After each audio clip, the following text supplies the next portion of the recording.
TG Geeks, episode 56, January 18th, 2016. Can we just start 2016 all over again?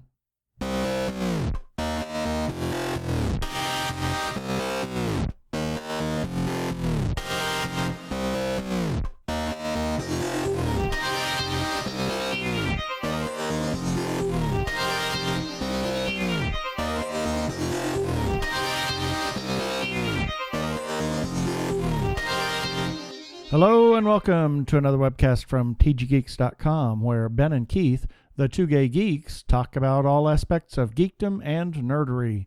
Sci-fi, comics, film, horror, genre, you name it, we talk about it. I am Keith Lane, and we are coming to you from TG Square Studios in lovely Phoenix, Arizona.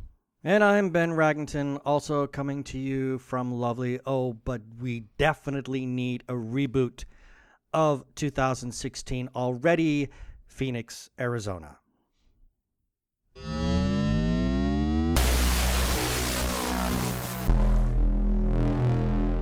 And why? That's what I want to do to 2016 and start all over. I want to zap this year. This year has, January. Oh my God. Let's just be honest. For the start of a new year, I'm just going to say this year has just sucked. Yes. In ways that I can't even begin to describe, and I think everybody out there within the sound of our voices would agree, because, God, the number of people who have already died. Yeah, it's unbelievable. This is tragic. And most of them from cancer. From cancer. I know. And it's amazing. And that's one of the reasons, and I want to say that if you take a look at our website on the right-hand side in the little sticky notes over on the widgets on the side, there is a National Lymphoma Research Association, and I would encourage you to seek out your cancer society or some charity that does cancer research and actually does cancer research.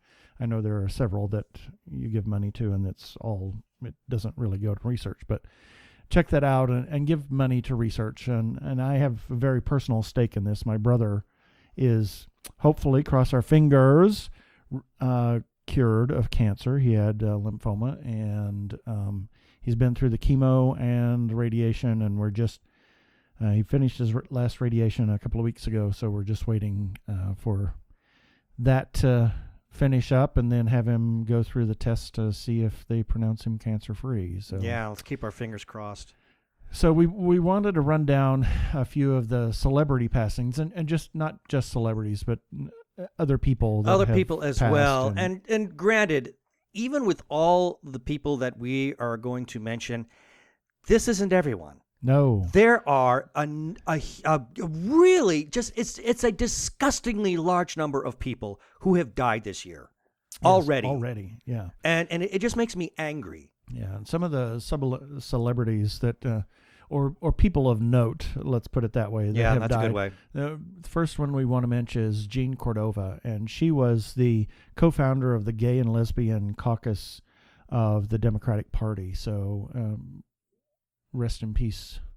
Absolutely. And then recently, like within just last couple of weeks, Angus Scrimm, who I think most people would most recognize him as the tall man from the Phantasm movies. And despite the fact that he always came off as this very scary, and he's incredibly tall. Yes, very tall. He was actually an unbelievably nice man. Everybody who met him at conventions said he was just one of the most soft-spoken, friendliest gentlemen on the planet.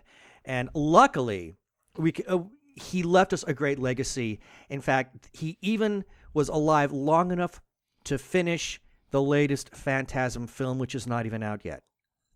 Yeah. So I would say for all of you fans of Angus Scrimm and horror in general, check. I'm going to go. I want to see that new Phantasm film. Yeah. Because, I love the Phantasm movies. I think they're great. But I want to do it in honor of Angus Scrimm, because I thought he was just one of the most recognizable bad guys in the entire horror industry. I just so, he was the villain you love to hate. Yep.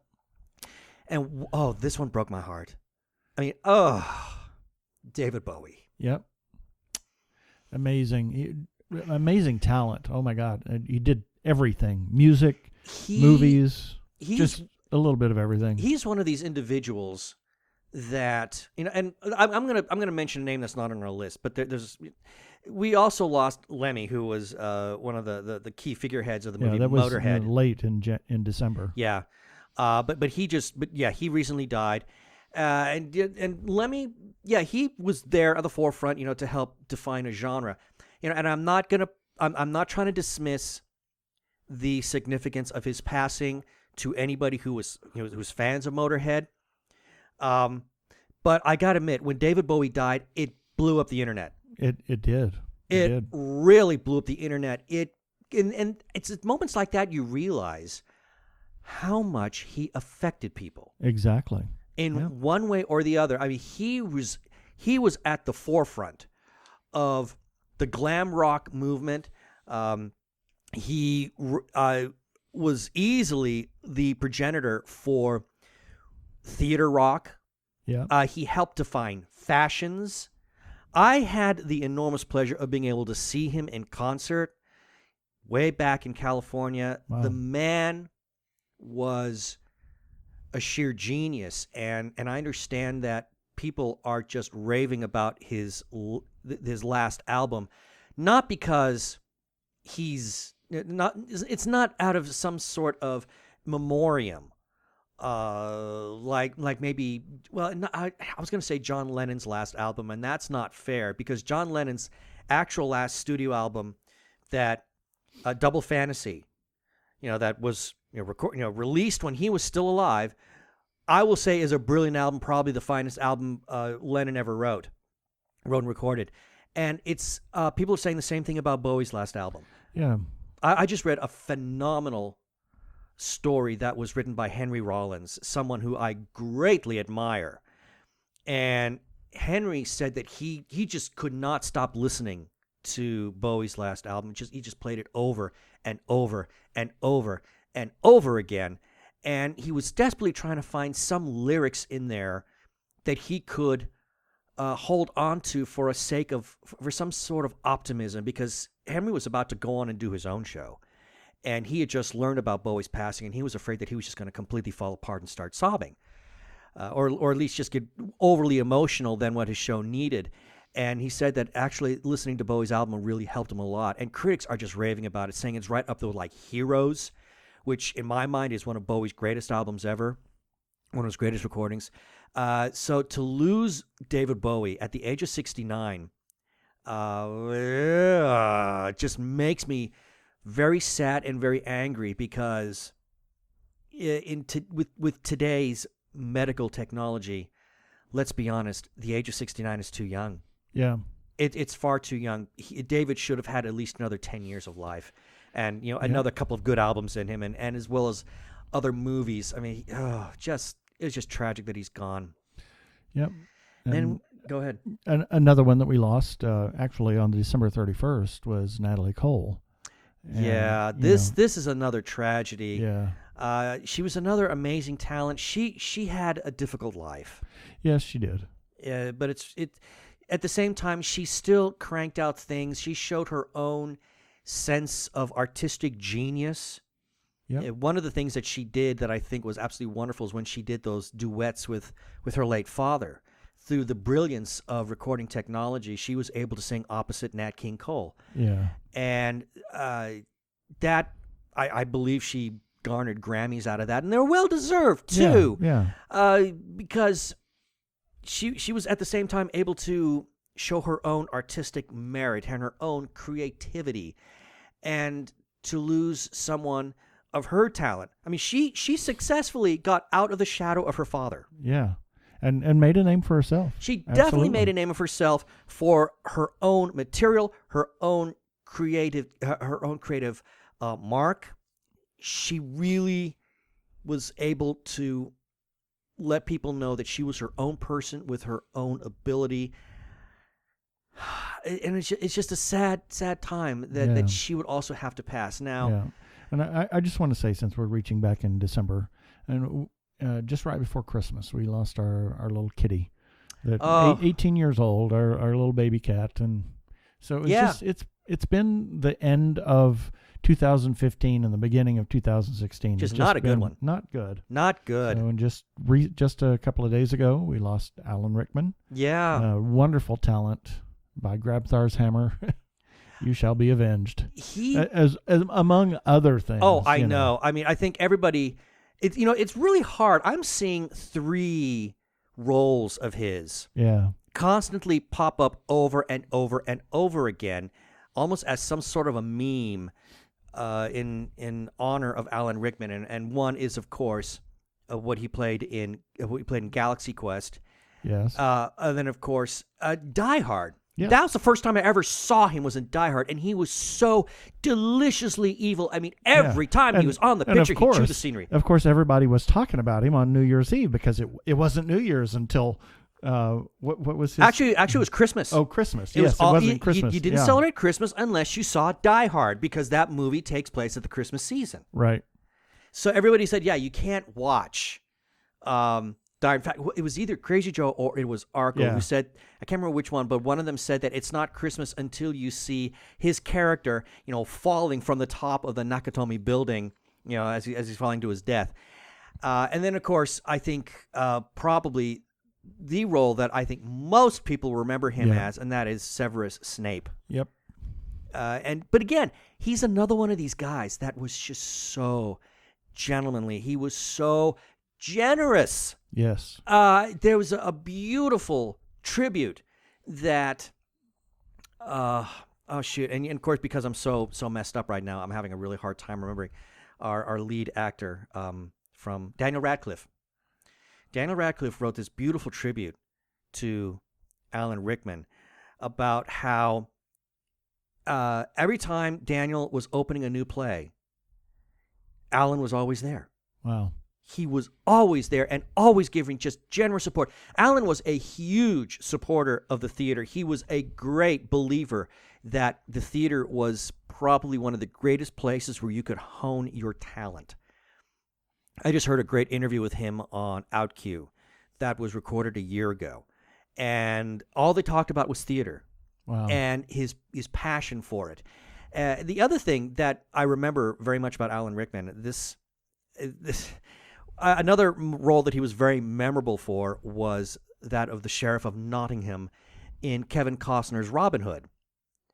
And that movie got a lot of criticism for what Kevin Costner brought to the part, especially in terms of the on-again, off-again British accent. I remember seeing Alan Rickman interviewed on Arsenio Hall, and Arsenio brought that up, asking him, what do you have to say about Kevin Costner's really bad? He was talking like an American, wasn't talking like a British person. And Rickman said, and to be honest, I don't think Alan was being truthful, but I am going to give him huge props for completely covering Kevin in this one, just having his back by saying it's a common misconception that us Brits always spoke like that. In reality, if you go back to that time, and then actually Alan Rickman was very good at accents. He could put on an American accent, and you believed he was from Middle America.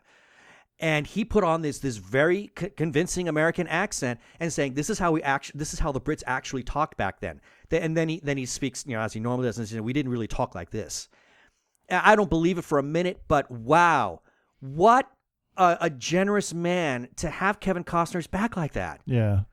Well, you just, he was such a pro. Didn't speak ill of anybody. No, he didn't. He was just such a really kind guy. And I have to admit, there's one meme that has gone around on Facebook that I absolutely love. And it's a picture of Alan Rickman as Snape. But the caption is that he has been invited to a private concert with David Bowie. Yeah. Oh, exactly. it made me smile. Yeah. It really did. And another one we lost was Richard Libertini. Now, he was a phenomenal character actor, but I think a lot of genre fans will actually remember him for one hilarious role. It's not a big role, but it's one that stole the movie. Yes. Back in Bull. Back in Bull. Back in Bull. Yes, that was a Steve Martin film. All of Me. Yeah, was All of Me with Lily Tomlin. He stole it. He stole the movie. He has he speaks very. That's all he says in the film. It's just back in mode. But everybody saw it said he stole the film. He's hilarious in this movie, and yeah, we lost him too. I mean, tragedy. Yep. David Margulies. David Margulies, who I think a lot of people remember him from Ghostbusters. Yes, he was the mayor in Ghostbusters. The mayor of Ghostbusters, and then Pat Harrington. A lot of people may not remember him, but for people who are our age, he was a 70s sitcom icon from the TV series, I believe it's One Day at a Time. Mm-hmm. Also, he was a big fixture on Match Game. Yes. A big fixture on, in fact, he was a big fixture on any daytime game show. Yeah, well, I mean, and that's what he was relegated to, I guess. Well, but let's be honest. I mean, even a lot of celebrities that were very visible, still in sitcoms at that time, were popping up on game shows because they were hot commodities, and it got people who were staying at home to tune into the game shows. And as a result, what were they doing? They were watching the commercials, and the sponsorships went up. So naturally, it made sense. I mean, if you're hot on a TV show, you want them on your game show as well. And exactly. Pat Harrington was very hot. He was a great comic actor, very, very popular on One Day at a Time. So it's no surprise that we should mention him here. And again, another tragedy that we should have lost him. Now, this one, a lot of people are going to kind of go, huh? Who? What? Who? But when you understand what he did, you'll understand why we mentioned that's Vilmos Zsigmond. And what did he do? He was the cinematographer on E.T. No, Close Encounters of the Third Kind. Close Encounters. One E.T. Yeah, no, Close Encounters of the Third Kind. E.T. Close Encounters. Yeah, they're the same movie. Sure, they are. Close Encounters of the Third Kind, probably a highly underrated science fiction film, and yet at the same time, it's one of my favorite sci-fi movies. The cinematography was pretty. The cinematography is actually good. beautiful. It's a beautifully shot film, and it's a tragedy that we lost him. But again, here's another filmmaker who just left us a glorious legacy. Yeah, there's a bunch of other stuff that he's done too, but I didn't look up his whole history, but that was the one that stuck out. Yeah, but the moment you mentioned Close Encounters, I said we got to have him. Exactly. We have to mention him. And the fact that he worked for Spielberg, I dare say he probably worked on a lot of Spielberg's films as well. I mean, it'd be nice to see what his entire career is, and we may want to do that later in an article. Yep. Then there's Jason Wingreen. He was the original voice of Boba Fett. Boba Fett, yeah. Yep. And a lot of people probably don't know that because there was a different actor who I believe was actually under the suit. Right. If I recall correctly. He was just the voice. He just provided the voice. Exactly. But for those people who are huge fans of the trilogy, the original trilogy, as it was unedited, then, yeah, Jason Wingreen is the man that you listened to every time you heard him speak in Empire Strikes Back. He's no good to me, dead. Yep. That was him. Then we lost, speaking of voices, Brian Bedford. Brian Bedford, who most people might remember him. He played the voice of Robin Hood, interestingly enough, since we just mentioned Kevin Costner a little bit ago. But it was in Disney's animated Robin Hood. Disney's animated Robin Hood, yes. Yes. Robin Hood the Fox. Robin Hood the Fox. And a lot of people are. I was amazed to see the number of people who came out and said that's one of their favorite Disney movies. Yeah, we saw it a long time ago, and his voice is very recognizable. I think once anybody pops that movie, and they're going to say, "Oh yes, I do remember him." And then Robert Banks Stewart. He is the creator of the Zygons. Yes, which has become one of the most memorable villains in Doctor Who as of recently, since since they've been brought back. Highly popular. That was him. He did that. And then Dan Haggerty. Grizzly Adams. Grizzly Adams, yeah, and he was lost to cancer as well. Another one. I think he was 69 as well. Yes, he there was 3 or 4 people at the age of 69. 69. That's cancer. Another thing. That's just really, really God. scary. That they. I mean, we know that definitely Bowie and Rickman were both 69. I believe Dan Haggerty was also 69, lost to cancer. I mean, those are the only 3 that I think of that were 69 years old at the time. But it's like terrifyingly scary about that. Now, this one I'm mentioning for personal reasons because I'm a huge fan of hers, and that is Celine Dion. her husband Renee, he was older than her, and he was dying of cancer for some time. He was receiving medical treatment, so his death did not come necessarily as a surprise. But what's really tragic is that 2 days later, her brother Daniel died. Yes. And he also died of cancer. I believe it was throat and lung cancer. Yeah, it's terrible. And we want to throw this one out. This one's personal. This one is deeply, deeply personal. Some friends of ours, some very close friends that live here in Phoenix, lost their son. They lost their son, Mark. And he was in San Diego. They were very proud of him. He was in the Navy. He was doing really well. And yes, they were always going down to San Diego to visit him. I remember I believe he finished basic, and he was living in Texas at the time. Yeah. And they were always traveling. I mean, they just loved him to death. And we met him. Yep. He was really just an incredibly nice guy. I remember when I saw this the news story, Tim, the father, he posted it on Facebook on Saturday, and I just let out this loud exclamation of, "Oh my God!" I was just horrified. It was terrible. So Tim and Lisa, we are thinking about you. Yeah, I mean, I just want to add that this year has just been it's been horrible, and every time somebody dies, one of my Facebook friends makes a comment about this has got to stop. And another one of our friends, Michael Cohen, he's in this Disney circle that you and I, Keith and I are in, that Tim and Lisa are also a part of. And he simply wrote on Saturday, 2016, go away and try starting over again. Yep. So we're just going to leave it at that. Rest in peace, all of those that we have lost already in 2016. Yes. This is Mark Biaggi, and you're listening to Two Gay Geeks Webcast. Get your geek on.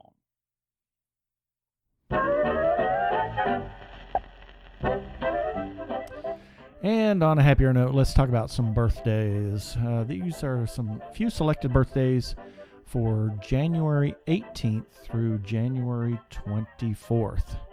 On January 18th, a special friend of ours, Scott Linder, a listener, a loyal listener, turns the big 50. Oh, you're with us now, buddy. Yep, you've joined the crowd, of the over 50 crowd. Also on January 18th, Dave Bautista. How interesting that just the other night we should watch Guardians of the Galaxy. Exactly. I love Drax. He's just incredible. Yes. Also January 18th, Cary Grant and Danny Kaye. Wow. And not recently, well, of course, because it was Christmas, we watched White Christmas. And Danny Kaye is just another one of these brilliant talents, who sadly he left us a long time ago, but boy, what a beautiful legacy. Yep. On January 19th, kind of a bittersweet birthday of Tim Pratt. Happy birthday, Tim. Yes, Tim. And also on January 19th, Janis Joplin. That's amazing. She was a great talent, lost her too soon. She lived a tortured life, but But boy, did she, for the short time that she was performing, she left a legacy and left a mark that will forever immortalize her. Yep. And I believe she died of an overdose. Sadly, it was an overdose. Yeah, but, if you were from Beaumont, Texas in the 50s, you probably would have done drugs too. Anyway, wow. Sorry. January 20th, Tom Baker. Probably one of the most popular actors to ever play the Doctor. Yes, and also January 20th, David Lynch and DeForest Kelley. Also, Artie Johnson. Yeah. And also Patricia Neal of Day the Earth Stood Still. That's right. And Edwin Buzz Aldrin on January the 20th. January 21st, Placido Domingo. And Robbie Benson. Oh, my God. It's funny that we should have Robbie Benson. I don't know. I was just... if I'm not mistaken, now I could be wrong, so please forgive me. It's all been a long time since I've seen this movie, but there was a song called "Ode to Billy Joe." Didn't Janis Joplin sing that? I'm No, I don't think that was. No, Janis, it wasn't. No, it wasn't. It that was somebody Janis else. Joplin. Yeah. It was somebody else. Never mind. So Robbie Benson. I was trying to Gosh. make some connection between Robbie Benson and Janis Joplin. Never mind. I had such a crush on him as a kid. I think we all did. Oh, he my was God, he was so gorgeous. cute. Oh, my God. Also, January 21st. Wolfman Jack. January 22nd. John Hurt. Ollivanders. Yes. Linda Blair and Bill Bixby. January 23rd. Rutger Hauer. Sonny Chiba. Sonny Chiba. Wow. Yeah. Richard Dean Anderson and Randolph Scott. Randolph Scott. Yeah. Oh, but wait. What? You left somebody off. Oh, I didn't write somebody down. Yeah. Yeah, and that would be you. Yes, my birthday. And it's interesting that it is my 56th birthday, and this is episode 56. Is that some cosmic? I don't know. Should we Maybe play we're some going to win the Twilight- lottery. Maybe you should have some Twilight Zone music playing on the background for that one. Exactly. Also, January 24th, Ernest Borgnine, John Belushi, Neil Diamond, and Michio Kaku. That's it for the birthdays this time. Let's all go to the lobby. Let's all go to the lobby. Let's all go to the lobby to get ourselves a treat. It's a party and you're invited. I'm Tim Galloway, your host and keeper of the Mouse Castle Lounge, your weekly dose of news, commentary, and interviews from the world of Disney, served up with your favorite tasty beverage. Drop by and see us at themousecastle.com or just look for the Mouse Castle on Facebook. It's good times and great conversations about the house that Mickey built. By the way, did you know that Walt Disney's favorite drink was a Scotch Mist? I'm more of a martini man myself. We'll see you soon at the Mouse Castle Lounge.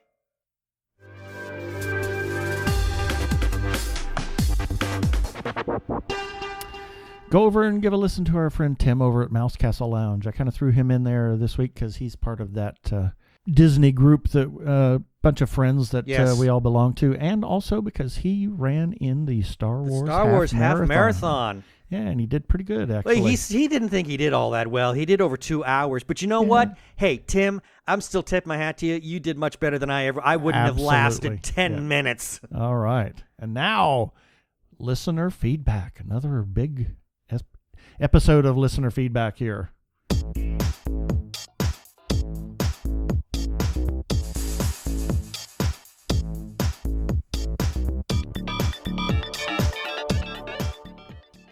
Well, last week we ran a story about how BBC America will also be broadcasting the Doctor Who spin-off show Class. And our good friend of the show, Tom Alred Gulbranson, simply write, interesting, though the Parting Ways episode with Clara Oswell felt like it was setting up for a spin-off. Yeah. But I guess she and the Doctor will cross paths again. Oh, well. Well, no. Although a lot of people kind of were thinking that. When that story was first announced, a lot of people thought, Clara would remain at Colville School and that she would become, she'd be like the connecting factor to those adventures that series was going to tell. And instead, we got what we got. But as far as Clara's concerns, well, Moffat has said, no, we will never see her again. But just as Riversong always tells us the Doctor always lies, Moffat always lies. So you never know. And then last week, in last week's episode, we had a nice little talking point about how will Bruce Lane learn? Bruce Lane? Bruce Lane. Bleh.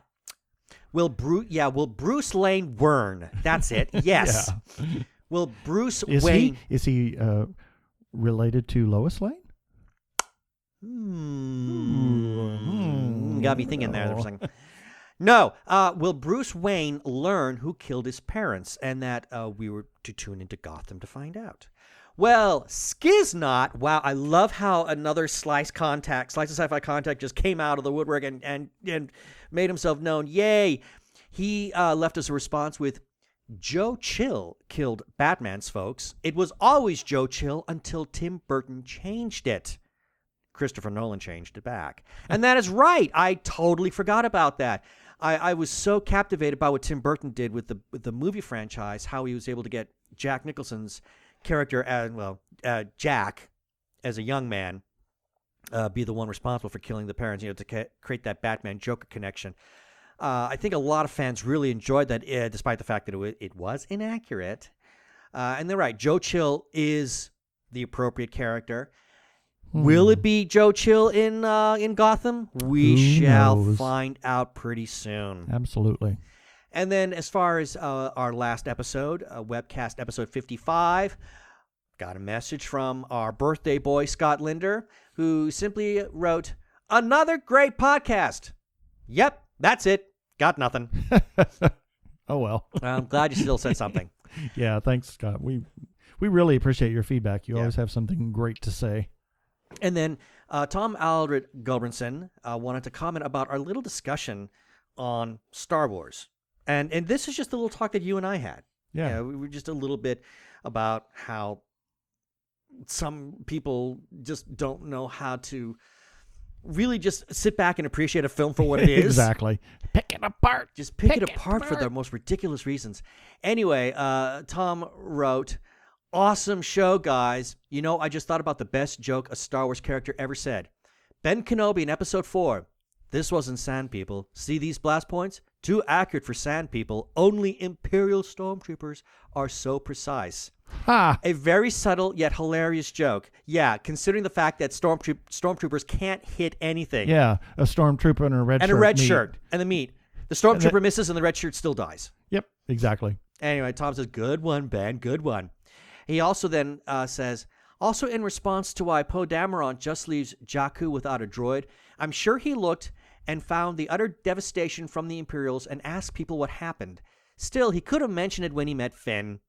Speaking of Finn, I hope he has more reason for his turning than I didn't like what I was about to do." Okay. Yeah, maybe we'll see him having done some bad stuff or seen a lot of bad things, and him wanting redemption in the next movie. I think it would make him deeper as a character. He also says, speaking of Star Wars 8, they have confirmed, and you're right about this, Han Solo will be back, but also a new lead female character and a new lead bad guy character. I misread that. So Han Solo will be back, but as a new lead female character. Wow. Okay. Okay, a little bit of Star Wars regeneration there. Freudian slip showing there. Wow. Anyway, he writes, "Is this going to be a very flashback-centric movie? Traditionally, Star Wars doesn't do flashbacks, yet Rey had a flashback to being abandoned." Yeah, so you're right about that. They may bring that in as I would hope so. Because how are they going to tell some of the backstory too? Because there's a lot of backstory. There's a ton for of backstory. a lot of this. I mean, for that 30 years in between. Yeah, one of the things that we did talk about in our discussion with Dr. Christine Hartman, and that is how, especially in the case of Rey, her emotional story, her emotional arc began long before the story of this movie begins. Exactly. We've got a lot to cover on her. Poe, some of the other people, Poe Dameron, we really don't care. Finn, we really don't care. I mean, as you pointed out, his emotional arc begins the moment he puts down his blaster and doesn't start firing on the innocent villagers there on Jakku. So we don't care about Finn until that moment on. Poe, well, we just accept that he's there. I mean, he's like another Wedge Antilles. We just accepted, when we saw episode 4, that Wedge was just there with the rebellion, and we didn't question it. Yep. Same thing with Poe. But Rey is the interesting one.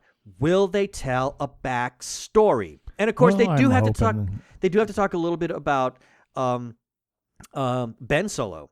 Yep, exactly. We got to get something on him too. I think it's going to be a flashback heavy episode. Yeah, has to be flashback, because the only other answer would be to then go into yet another prequel trilogy, and I have a funny feeling Disney does not want to go down that road. Yeah, and I think that it's a great way to bring back Harrison Ford and even Carrie Fisher to play their parts. Absolutely, especially Harrison Ford. I mean, Carrie, you can always bring her back because her character is still alive. Yep. Han, well, Han, well, for anybody who has not seen the movie, what are you waiting for? And I'm going to give a spoiler here. Han's dead.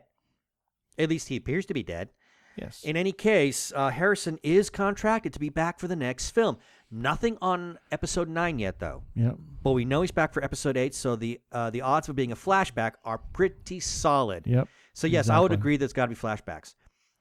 Then we got a message from our good friend Patricia Chica. Yes. And she just simply said in response to this episode, and I think she's actually referring to episode 54, but this was in response to episode 55. She said, "You guys are the best and get great conversations going with your guests." Well, thank you. Yes, thank you, she would Patricia. know. Yes. She would know. And then we got a message from good friend of the show and good personal friend Crazy Joe. "You guys haven't seen the final episode of BSG?" I haven't. No. I haven't. "Holy cow. Honestly, the best final episode I've ever seen to a dramatic series. You guys need to see BSG through to the end." Oh, do we have to? Really? Brilliant series from start to finish. There was one plot point that kind of went off the rails in season 4. And then he says, parenthetically, the Sagittarian arc.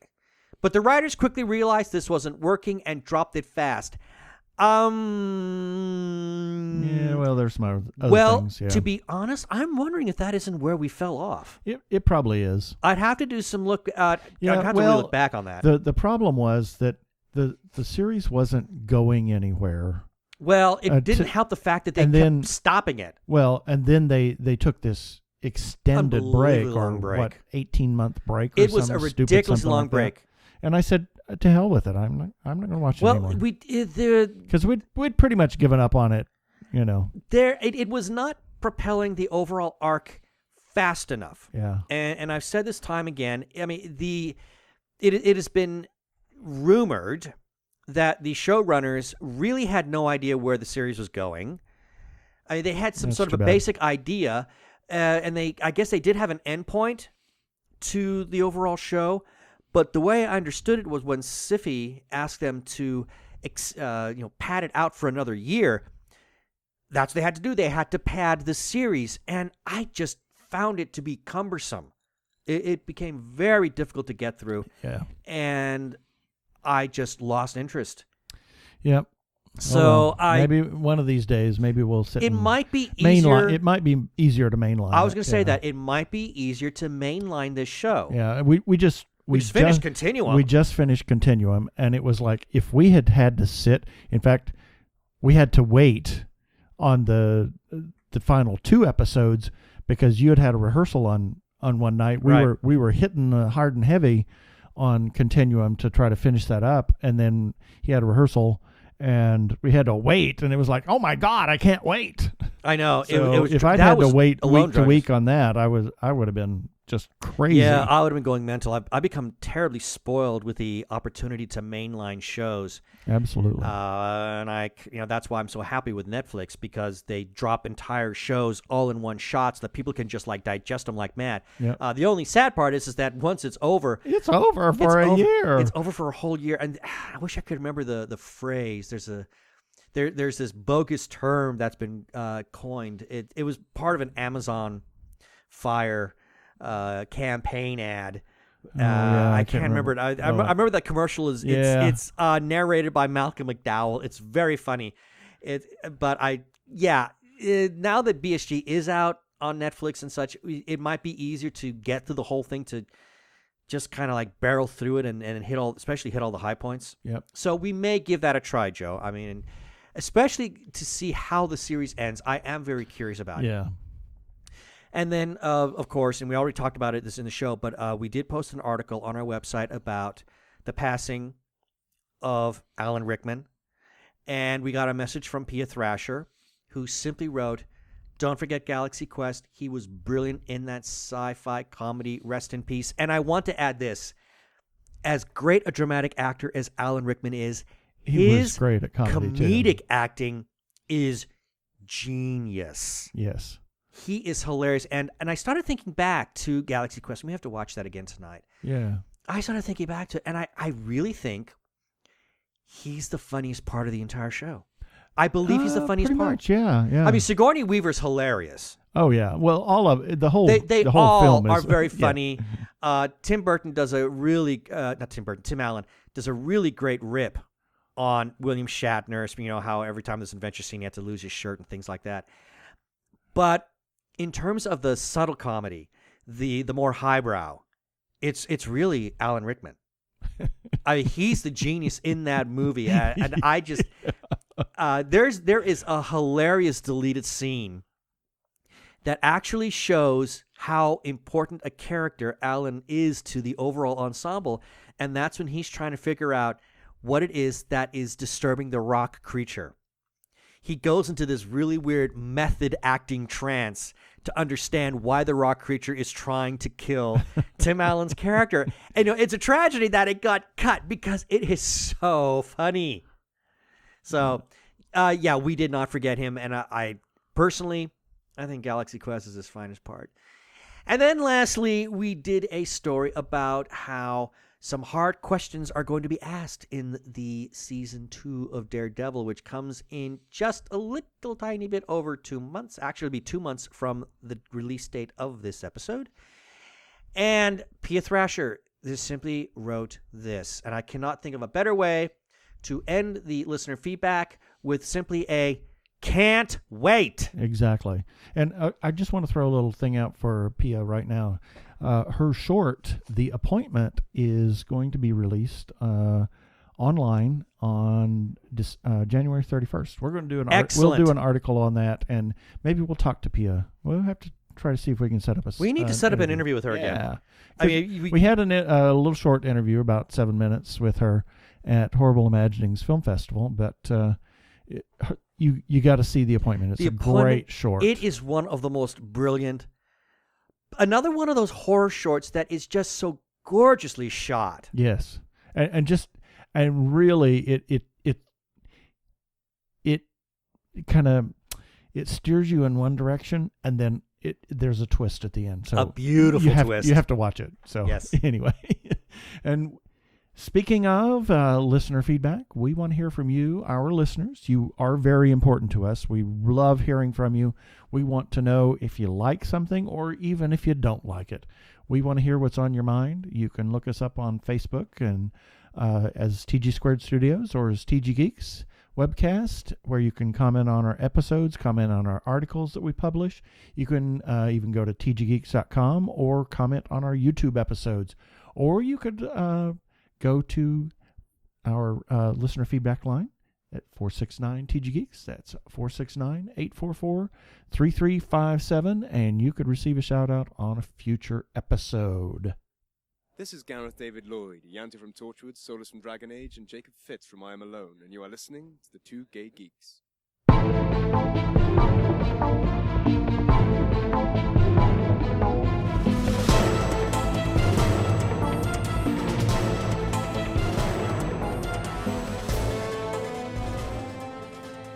Okay, got a few stories we want to talk about here. There is a new NBC comedy. It's called Powerless. Yeah. We've talked a little bit about it. About that. Didn't we talk about that last time? I think we did talk about it. But what is really interesting is the showrunners wanted to elaborate one simple little point. And that is that it is definitely set in the DC universe of superheroes. What has happened is, for anybody who doesn't know, it is sort of an Office-type comedy series, and it just deals with, it's a world filled with superheroes, and I think it's supposed to be like an insurance company that has to deal with all of the fallout from all the damage and all the collateral damage that has been caused by the actions of superheroes. Now, in an interview with IGN, the NBC executives Robert Greenblatt and Jennifer Salk, they spoke about the comedy, explaining that, yes, it takes place in the DC universe, and yes, it will not only feature characters discussing the classic heroes that the fans know and love, but apparently the pilot's main hero is a quote-unquote recognizable one. Now, when you go recognizable, you have to go with one of the biggies. Superman, Batman, Wonder Woman, Flash, Green Lantern, Green Arrow. I mean, that's pretty much, the pantheon, Robin, but possibly even Captain Marvel. Those are like the big ones. You can't really go, second tier. It's got to be somebody really up there. And one of the quotes that Salk said was, "This is a world where superheroes are not only just on green screen out the window of this insurance office, but they're also running into you on the street and wreaking havoc. The idea isn't that it's the creme de la creme of the superheroes. It's a world," and this is the part that to be honest, this is the part I don't like. "It's a world where there's a whole population of superheroes with all sorts of challenges themselves. So you're seeing quite a range of characters in that realm, in addition to our great kind of grounded human ensemble." Okay.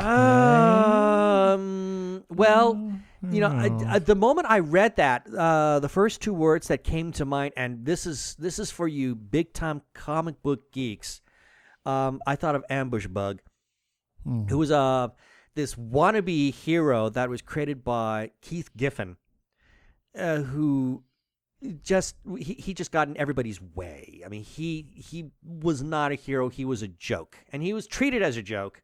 And the comics were a joke. They were supposed to be funny, not taken the least bit seriously. So when I read that, I thought, oh, great, we're going to have a universe of ambush bugs.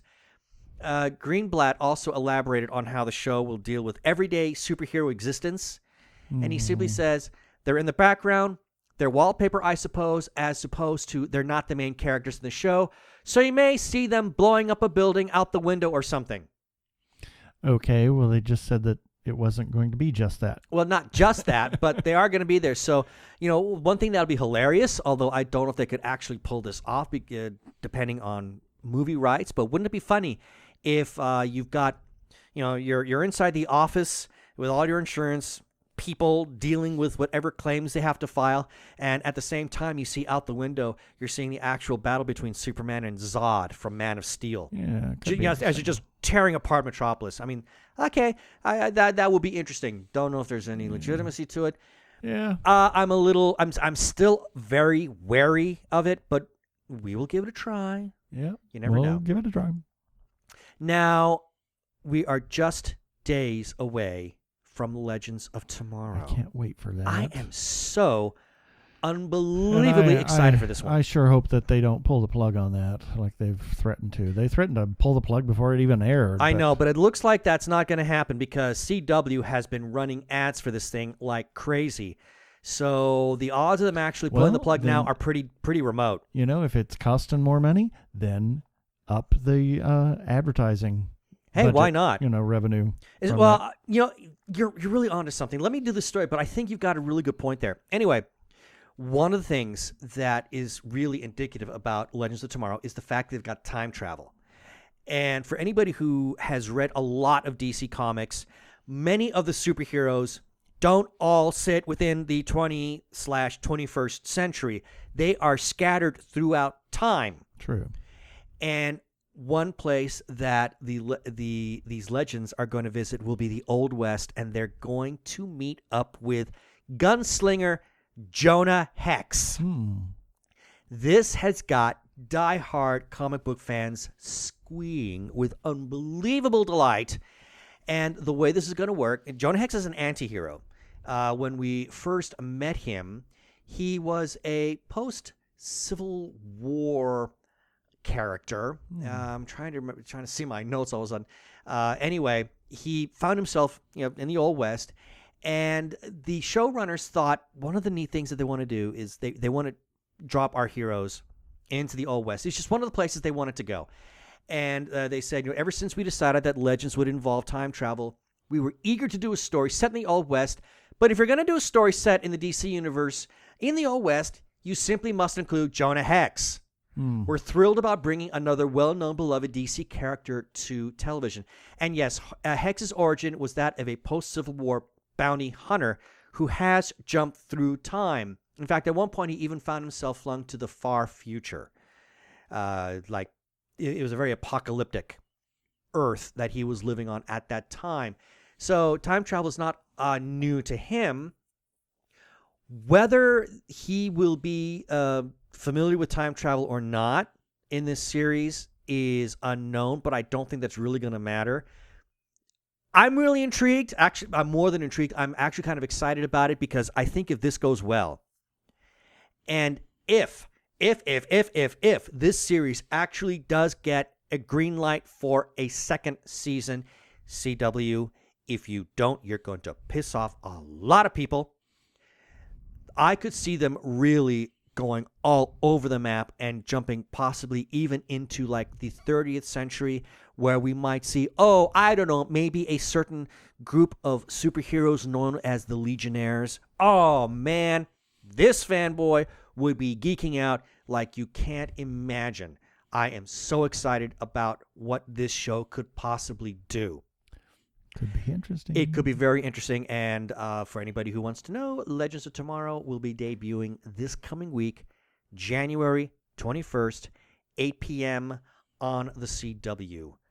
Yay. Man, we've been waiting a long time for this one. Now, we just talked about shows. Oh, no, actually, I want to go back to Legends just for a quick second. You mentioned raising commercial revenues.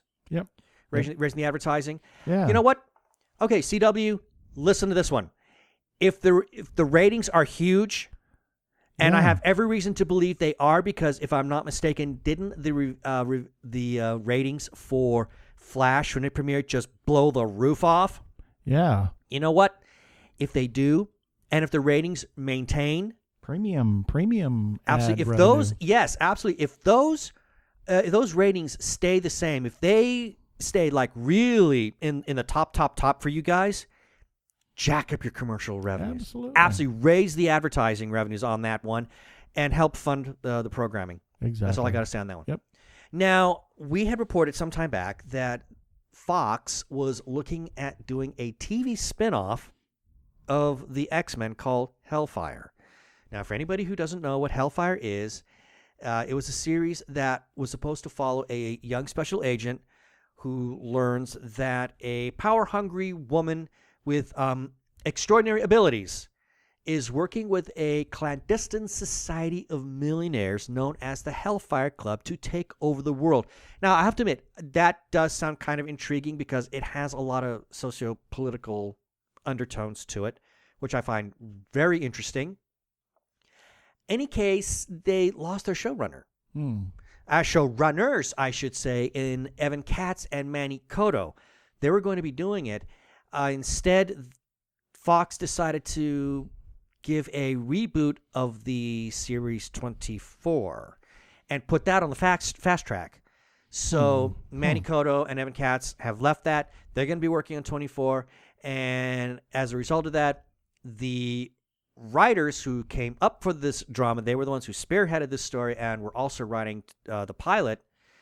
That would be Patrick McKay and John D. Payne. They've also left. So now the series is looking for a new writer. Oh, good God. Now, Fox has maintained that the series is still on the block. They're just not going to be doing it this year. It's been pushed back. It's on the slow development track. So It's on the slow boat to China. yeah. Well, gee, I don't know quite what to think about this. Now, granted, Fox has been very good, at least in terms of their movies. They've been very, very good with the X-Men, except for X-Men 3, which I think everybody really hates. In any case, the last few X-Men films, the fans have been very much in support of. Now, I really don't. I assume that the television division is separate from the theater division or the movie division, as it is with most studios. I don't know where the rights all sit on this. I do believe, though, that Hellfire was supposed to be a co-production with Marvel. I'd have to do some more research on that. I believe Marvel did have some kind of a stake on that. But at the same time, I don't know. There's a part of me that still hopes that maybe this might signal Fox is being able to run out of ideas for X-Men, and then maybe they'll just kind of surrender it back to Marvel. I know I'm dreaming. Yeah. That'll never happen in this lifetime or any lifetime for that matter. But I can always hope. Yeah, well. And Now, last but not least. oh my God, this and story this just broke. This just broke this morning. As of when we recorded, as as of of- this today, when yeah. we're recording. It's Sunday. Yes, as of today, Sunday, January 17th, when we're recording the show, This story just broke, and it's on our website, as well as all the other stories that we've talked about. Yes. Those links will be on our show notes. And what are we talking about? Jessica Jones. Season 2. Season 2. Woohoo! Yay. Man, we have been waiting for this one. Yes. I didn't think this was ever going to happen. I was becoming rather annoyed at the idea that we weren't going to be getting it. Well, right now, there is this event called the Television Critics Association, and they announced today, this morning, they announced that, or I should say Netflix announced, the CCO, who is, I believe his name is, I have it here someplace. Ted Sorensen, I believe his name is. I have it written down and I just lost it. So please forgive me. Oh, yes, Ted Sarandos. That's his name. He's the CCO for Netflix, and he announced this morning at the Television Critics Association that they've gone ahead for a second season comprising of 13 episodes of Jessica Jones. That's great. And actually, if you check the article on our website, there was the picture that we have in there is kind of a Post-it note with a telephone number for Jessica or Alias Investigations. And interesting thing, if you call that number, it is actually the number for Alias Investigations. It gets you an answering machine. And the message is hilarious. Listen to it. I mean, we can't say it because it's in typical Jessica Jones style. Yeah. But it is still there. There's and we want to give a shout out. Shart? Oh my God. Shout out. That's more than just a Freudian slip showing. Yeah. A shout out to our friend Mark Biaggi for having it got posted, Marvel's Jessica Jones on Facebook, and he saw it and he actually called it, and somebody said, "It's too bad somebody hasn't called that." And Mark said, "I did call it and left a message." So it is actually the number for Alias Investigation. Now, I didn't leave a message, but I'm wondering what happens if you do. Yeah, who knows? I have to think. I got to think of some case for her to work on. And the Post-it note, which again, as we said, you can see this graphic on our website. It says Alias Investigations, and there's an address. Yeah. 485 West 46th Street, New York, New York, and that's obviously right in that's Hell's Kitchen. Obviously, that's Hell's Kitchen. We're going to be in New York in November. Yeah, we may have to stop by there. We may have to go to Hell's Kitchen just to spot this, just to find this. At least take a picture of us in front of it. Exactly. Just so we can say that we were there. Exactly. Anyway, the story is really interesting on it. I'll just give a couple of hints on little things to talk about. As we mentioned, Daredevil Season 2 is talked about and how it's going to be premiering March 18th. Luke Cage, the next of the 5 proposed Netflix series, is currently in production. That will be dropping later this year, most likely in November. And the 4th of these shows, Iron Fist, does have a showrunner, but no casting yet. So there's no determination yet as to which is going to air first. Will it be Jessica Jones Season 2? Will it be Iron Fist Season 1? Or will it be Defenders? We don't know yet, because that's not even firmly set in the Netflix release calendar. Now, personally, I think they're going to want to go with Iron Fist first because he's supposed to be one of the Defenders. So I have a funny feeling that if it becomes a sort of push comes to shove kind of thing, they'll do Iron Fist first. And if it becomes a matter of what do they do next, if they have to do Defenders or Jessica Jones, I think they'll do Defenders after that and then go into Season 2 of Jessica Jones. So I just have to wait and see. But at the same time, hey, they're also simply talking. They're developing ideas for possibly 2 spin-offs. One of The Punisher and another one of Elektra. Both characters that are supposed to be potential spin-offs of this upcoming season of Daredevil. So there is so much going on the Netflix/Marvel front. But of course, the big news, Jessica Jones is coming back, and I am so enormously happy. Yeah, so we have Daredevil 2 and Jessica Jones 2, and we know that Nick Cage is going to be... Luke Cage, sorry. We got Luke Cage. Nick Cage. Yeah, we definitely got Luke Cage and Iron Fist, and then Defenders. However order they come out, I don't care. I'm just happy we're getting another Jessica Jones because I think there is just so brilliant. much more potential. And I think now that she's established, just like I think Daredevil is established, there's no reason why you can't have them cross over. Now, Exactly. I would say that the showrunner, it's not showrunner, but the CCO, Ted, did kind of give a little bit of a comment about that. He said in some cases, we have character crossover, which makes it more difficult to manage production in a way to jam 2 or 3 shows in. It says it's not the goal, certainly, to put more than 1 or 2 out a year. Of course, he was talking about, are we ever going to see a situation where we may see more than 2 shows out a year? And if you want to have characters crossover, having more than 2 shows a season or 2 shows a year could be really daunting. Yep. But in any case, I would rather see them maybe do 2 a year and just leave it at that. Pace it. Yeah. Don't try and give us don't do too much. Don't bite off more than you can chew. Just give us a couple a year and we'll be happy. Yeah. Just like this story made me very, very, very, very happy. Yeah, we jumped on it and tried to publish it as soon as we could. Yeah. And actually, I think our article has more than some of the articles out there on that. Yeah, So actually, and take a look at it. Not to boast, but I've We seen did some of some the other research on articles. We actually, I did a little bit of reading on it. Yeah, we researched this one, and most people that are carrying it, the only one who comes close is Nerdist. They come close to covering almost as much as we did. But most everybody else is just little brief synopses. The show's coming back, and this is what the series was about so far. Yep. I was like, really? You couldn't give more? Well, we gave more, so check us out. Yeah. So got a few follow-up items, and number one that I want to put on our follow-up items is we know that there is an issue with downloading the episode. Yeah, we're sorry about that. On the Apple iTunes iTunes app. Well, actually, or, it's the Apple's podcast app. Apple Podcast app. Yeah, They're not, for some reason, they're not downloading. We don't know why. And what's very puzzling, and we thank Skiznot for pointing this out to us, episodes that he was able to listen to, or that he could listen to through the podcast app, all of a sudden he no longer could. Yeah, so I don't know what the deal is. I've taken some steps to try to correct that. We won't know until tomorrow or when this episode releases if that is fixed or not. And if it's not, then we'll have to do something else. But I took some steps to do that. One thing that you can do for listeners that want to use the iTunes podcast app is you can download it in iTunes on the desktop client and sync it to the app.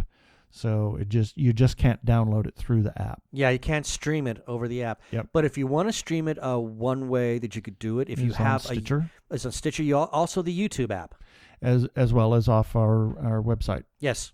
So, also another follow-up item: Phoenix Comic-Con 2016. The hotels are available, and they're booking memberships, and they're available at a discounted price, I think, through the end of the month. So, and we will be there. We plan to have our studio set up in our hotel room across the street at across the the Hyatt. street at the Hyatt, and we might do several episodes. We might do some episodes there. We might do some interviews there. never know. You might even interview you if you were there. You never know. Yes. I also want to give a shout out to the Doctor Who Fan Cast Guide, Doctor Who Talking Who on Twitter. They are constantly reposting our episodes, our stories that we post on our website. They're reposting those stories on their Fan Cast Guide, and that just helps boost circulation on our site as well. Can't thank you guys enough. Yes, thank you. And you can see the Talking Who on Twitter by simply following them on Twitter at Talking Who. Then want to give a special shout out to good friend of the show, Brian Weber, a.k.a. Arkle. He has something known as the Arkle Times Post Dispatch News. And on Twitter, he's known as Social Justice Scald. And you can follow him by going to Twitter at Arkle, A-R-K-L-E. Now, I want to give a special shout out to Swords and Circuitry. Now, we had interviewed Neil and Jaina. and from Swords and Circuitry. From Swords and Circuitry. And their short Case of Evil. Case of Evil, and that has actually been released online. You can actually own a copy for yourself, and it's only $3. So, and didn't they also release it on like Blu-ray? Yes, they have Blu-ray copies and just a bunch of stuff for that short. It is really a great short. And I think one of the neat things, I don't know about the online, I haven't checked it out yet, but I know with the Blu-ray, I believe you also get like bonus material. Yeah, we got that. Oh, we got that? Yeah. Ah, far out. Because I haven't watched it yet. I haven't had a chance. We've been trying to catch up on Continuum. So yes, check it out. I mean, the only reason I'm bringing them up is because they mentioned us in their Follow Friday little posting on Twitter. So I would then simply say, if you want to know more about Swords and Circuitry, go to them on Twitter, and they are known as @SwordsCircuitry, and we will have the link for them on our show notes. And I want to give a special mention. We've given some of his feedback that you've heard in the last couple of episodes. Tom Allard Gulbranson, he actually shared a story with us on our Facebook page, and I think this was in response to the passing of Alan Rickman. But apparently there is plans for a Galaxy Quest TV series. Oh, that would be incredible. That would be fun. Man. Wow. It could either be outrageously successful or it could just bomb. Oh, yeah. In the worst way. But I really want to give Tom some very special props for sharing that on our Facebook page group. And we will have the links for that story on our website as well. And then also, as always, a special shout out to the Facebook group, The Gay Geek, for allowing us to post our episodes on their page. Their URL is facebook.com/groups/The Gay Geek. Special thanks to moderator Jeremiah Reeves for being just really I find him to be a fascinating, and it's just a really, really nice guy. And and the Gay Geek group is actually a really neat Facebook group. Yeah, they post a lot of neat stuff. There's just some far-out stuff there. It's open to most people, and you can post things there, and there's some really fascinating stuff that people post there. It's very Jeremiah, friendly. yes. It's very safe. Yes. It's a wonderful group. So thank you, Jeremiah, and all the people that are at The Gay Geek on Facebook for allowing us to share our content there. Yes.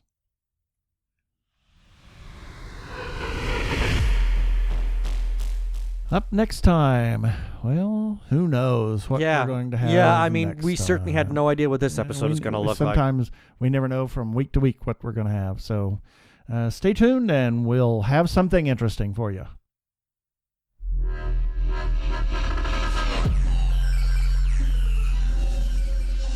Okay, that should do it for this episode of TG Geeks Webcast. Be sure to check out the article for this webcast episode. We're going to have several links on the page to articles and people and things and stuff. And things and stuff. Raising things. Yeah, raising things. Yeah, listen to Technorama to get that joke. Exactly. And remember, you can comment on our Facebook page or on our website, tggeeks.com. Or you can leave us a voicemail at 469-TG-GEEKS. That is 469-844-3357. From TG Squared Studios, I am Keith Lane. Thanks for listening. I bid you peace. Cheers.